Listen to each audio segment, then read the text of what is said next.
Sebetulnya dikatakan Kiai Imad itu bukan tesis, antitesis. Tesisnya apa? Balawi keturunan Rasulullah. Ya. Kiai Imad mengeluarkan antitesis.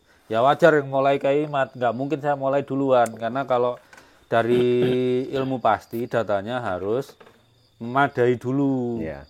Minimal sampel 100 gitu kan. Nah, dengan Kiai Imad kemudian didukung dari disiplin ilmu lain kan komprehensif ya. Ya. Bukan model Rumel Abbas yang cuma dari data-data yang mutable semua. Ya. Catatan nasab yang kemungkinan hasil sindikat nasab lah itu. Ya, betul. Itu artinya kita dibukakan hijab yang menghijabi NU itu. Apakah NU itu ilmiah atau enggak gitu loh. Ternyata ilmiah yang menurut NU sekarang, ilmiahnya ilmiah zaman Ibnuan itu. Ilmiah itu kesepakatan peradaban loh. Ya. Metodologi ilmiah yang sekarang dianut di dunia itu juga sumbangsih ilmuwan-ilmuwan Islam, tapi yang buku-bukunya nggak ada yang pesantren. Jadi kayak Al-Jahis, Ibnu Rus, terus Ibnu Sina, Hasan Al-Haytami. Bukunya kan nggak sampai ke pondok-pondok itu. Akhirnya ya nggak ngerti metode ilmiah yang beneran itu. Ya, betul. Jadi kalau ditanya metode ilmiah menurut Islam, itu bukan metode ilmiah menurut Islam, itu metode ilmiah menurut Muslim. Ya. Kalau menurut Islam pasti universal, diterima dunia barat dan timur. Ya.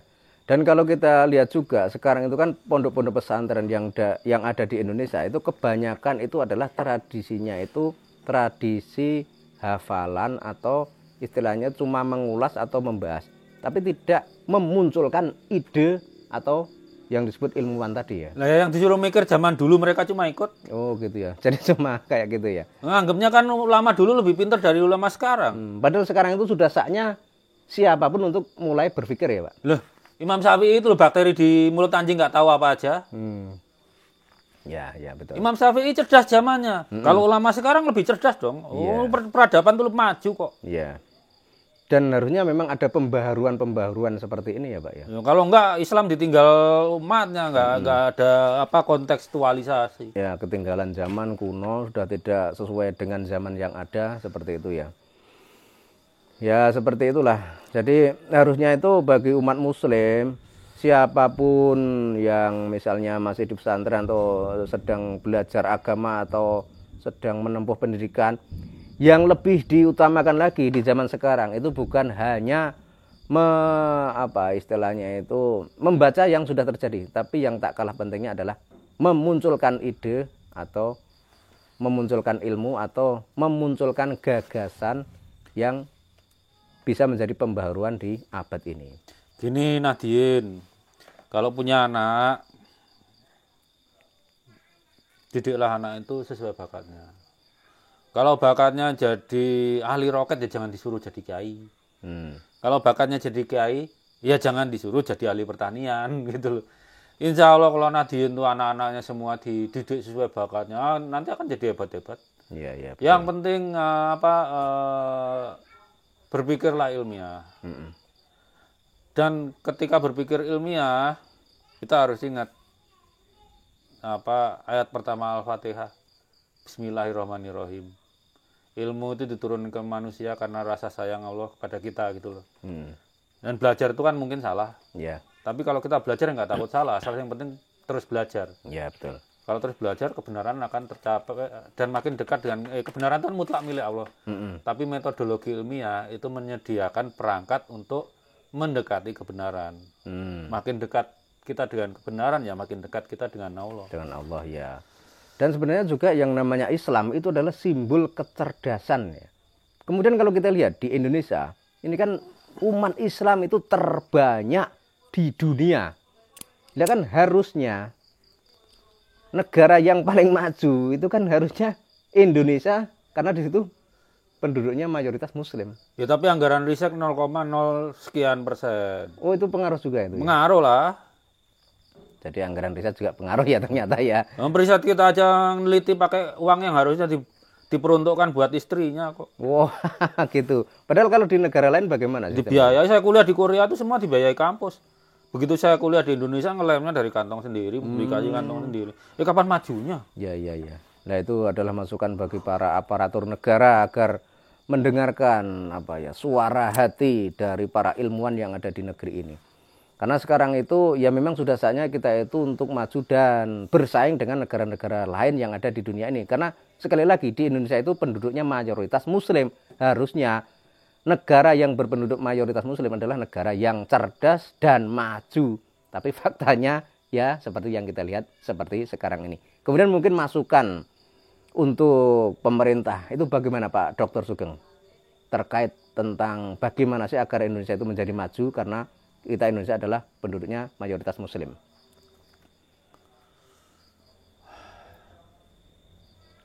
Bingung kalau tuh. Dulu saya ingat waktu awal Orde Reformasi itu kita anggarkan APBN 20% untuk pendidikan, itu kan niru Korea sebenarnya.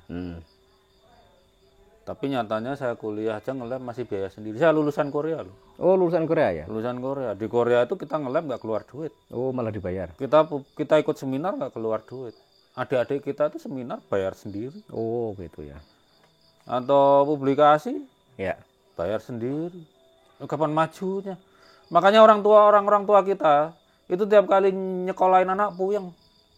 Betul. Kelenger. Di Cina sana, saya punya kakak kelas Cina. Anak itu yang penting kuat mikir, bukan bapak ibunya udah nggak mikir biaya lagi. Kenapa? Di Cina itu SBMPTN cuma boleh 1 kali, gagal ya sudah, swasta dia. Iya betul.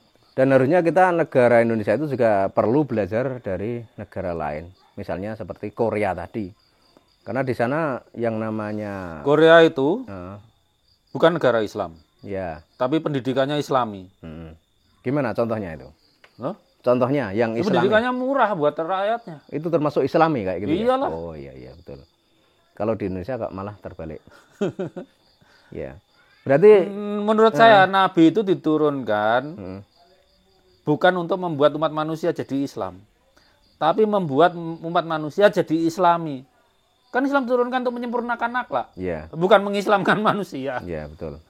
Tentang kecerdasan itu memang harus ditingkatkan lagi karena sekarang itu di era seperti sekarang ini, era modern, dan kita sudah masuk di dunia peradaban baru. Harusnya itu bagi yang berkecimpung di dunia pesantren itu tidak hanya melulu membahas soal hafalan, soal membaca teks, tapi juga tak kalah pentingnya adalah membuat inovasi atau terobosan atau ide atau gagasan yang sekiranya bisa membuat bangsa ini menjadi maju dan umat Islam juga menjadi ikut bersinar tidak hanya di negara kita saja tapi juga di dunia.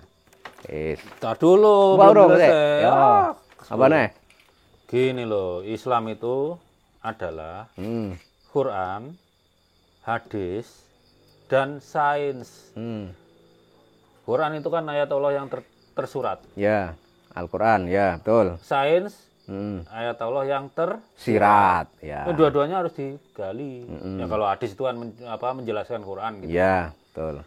Kalau menjelaskan sains, ya kita harus belajar. Oh, yang belajar sains itu juga punya sanad ke guru. Oh gitu ya? Iyalah, saya nyusun ke ilmiah kan belakangnya harus ada referensinya dan nggak boleh ngawur. Itu kan sanad gitu. Tidak boleh asal-asalan ya kayak gitu ya? Nggak boleh, itu bukan ilmiah namanya. Oh gitu ya. Betul. Jadi itu umat Islam kalau maju, maka kembali bahwa Islam itu Quran, hadis, dan sains. 3 hal itu harus. Kalau sains ditinggalkan, umat Islam akan jadi umat budak. Ya. Minimalnya budak penguasa. Ya betul. Dan bisa jadi nanti ya tertinggal dengan negara-negara lain. Karena kalau kita lihat faktanya, negara-negara yang penduduknya tidak mayoritas Islam, itu malah maju. Misalnya Cina. Kemudian mana lagi Pak? Korea itu juga termasuk negara maju ya? Maju. Ya, itu sebagai salah satu contoh saja. Orang Cina sama orang di Jepang, orang Korea kenapa maju? Kenapa itu Pak? Orang Cina bangga dilahirkan sebagai orang Cina. Orang Korea bangga sebagai orang Korea. Orang Jepang bangga dilahirkan sebagai orang Jepang. Dengan kebanggaan itunya, mereka berani berkompetisi sama lain. Kalau kita kan enggak, kalau enggak ke Arab-Araban, ke Barat-Baratan. Nah, itu yang berbeda itu. Jadi harusnya kita tuh mulai lagi memupuk kecintaan dan kebanggaan kita sebagai orang Nusantara. Jangan malah memuja imigran dari Yaman, memuja orang Timur Tengah. Itu kan membuat kita sendiri menjadi bangsa yang tertinggal. Karena kalau kita lihat di mana, di Korea, di Jepang dan lain sebagainya, sebagaimana penjelasan Pak Dr. Sugeng tadi, mereka itu salah satunya itu adalah punya kebiasaan untuk membanggakan leluhurnya sendiri mereka gitu ya Pak ya. Ya kalau punya leluhur orang baik disimpan di hati lah. Kita harus punya kebanggaan sendiri lah. Ya betul. Zaman Majapahit udah lewat, kita nggak bisa ngulang zaman Majapahit. Ya, kita harus mulai zaman Nusantara ini. Gimana anak-anak kita nanti ketemu bangsa lain tuh dengan kepala tegak, nggak minder. Kebangkitan nasional tuh harus dimulai lagi. Dulu kebangkitan nasional pertama itu terhadap penjajahan. Ya. Kalau sekarang terhadap apa? Kan harus membangun harga diri adik-adik kita ini yang belajar ini untuk menghadapi masa depan dengan optimis. Betul. Nah, sekarang kalau dihapusin nasab Payu. Kapan mikir bisa ke Mars atau menaklukkan kecepatan cahaya? Mau dihapusin nasab bisa? Iya, betul. Mau mikir memecahkan kecepatan cahaya, ombel gedes. Apalagi yang katanya organisasi kebangkitan ilmuwan modal kusnudon. Ya. Ya lo lulus ujian skripsi modal kusnudon, lulus pora.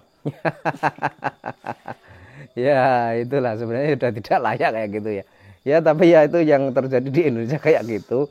Bagaimanapun keadaannya ya harus kita terima dengan lapang dada. Tapi kita harus tetap semangat untuk bangkit lagi dan menyongsong dunia dengan kemampuan kita masing-masing. Artinya kita tidak hanya cukup tunduk dan patuh kepada bangsa manapun, tapi kita juga harus punya pendirian yang kuat bahwa kita adalah orang Indonesia, adalah orang Nusantara, punya leluhur yang juga sangat hebat, sangat kuat, yang bisa bersaing dan bahkan bisa mengalahkan bangsa-bangsa lain yang ada di dunia ini. Jadi itu teman-teman, saya punya cerita sedikit nih. Dulu itu saya pengagum Leonhard Euler, matematikawan asal Swiss dulu. Beliau ini model-model Al-Jais itu ya, atau model Beethoven. Jadi Leonhard Euler itu walaupun sudah buta, dia masih menciptakan rumus-rumus matematika. Bayangin, buta. Beethoven waktu sudah tuli masih bisa menciptakan lagu. Iya, dan lagunya juga sampai sekarang masih dengarkan orang itu, Pak. Al-Jais, itu Al-Jais itu termasuk gurunya Charles Darwin itu. Oh, gitu ya. Dia yang mencetuskan teori evolusi itu. Iya. Itu sudah lumpuh, tetap belajar sampai beliau itu wafat ketimpa bukunya sendiri. Jadi dalam keadaan lumpuh, meraih bukunya berjatuhan sararaya, nimpa beliau dan ajalnya ketemu di situ. Itu ajal yang indah menurut saya. Meninggal dalam keadaan belajar soalnya. Iya, betul. Nah, dulu tuh waktu di Korea tuh pas sebelum punya anak kedua saya pengen menamai anak saya Leonard itu. Kan kagum sama Leonhard Euler. Iya. Dan tapi ketemu orang Korea, Korea itu selalu dinamai dengan nama Korea. Bangga dengan kekoreaannya soalnya. Iya, betul. Dan saya juga ingat itu tentang sejarah itu Iskandar Agung, atau kalau di Islam itu adalah Raja Dzulkarnain itu. Itu menurut kisah itu belajarnya kepada Aristoteles. Ya. Betul itu, Pak? Ya. Padahal itu kan jelas berbeda agama itu ya, Pak. Oh. Beda atau sama itu, Pak? Kalau dari segi agama loh. Saya nggak tahu agamanya Aristoteles itu apa, jadi nggak bisa jawab. Tapi intinya yang dicarikan ilmunya ya itu ya. Nah, kita belajar ilmu tuh nggak perlu milih harus dari orang beriman atau dari orang kafir. Yang kita ambil ilmunya. Bukan imannya. Iya. Misalnya dosen saya waktu di Korea kan bukan Muslim. Okay. Oh, kita pilih-pilih kapan pinter ya. Iya. Orang Barat tuh maju kenapa coba? Kenapa? Waktu orang Barat mulai bangkit, Renaissance, itu guru-gurunya orang Muslim. Coba kalau mereka nggak mau berguru ke Muslim, nggak mau ngambil ilmunya Ibnu Sina, nggak mau ngambil ilmunya Hasan Al-Haytami, nggak mau ngambil ilmunya Ibnu Rushd, makin tertinggal. Nggak pinter-pinter. Iya, betul. Orang Barat tuh kalau milih belajar kan nggak milah-milih, gurunya harus Kristen.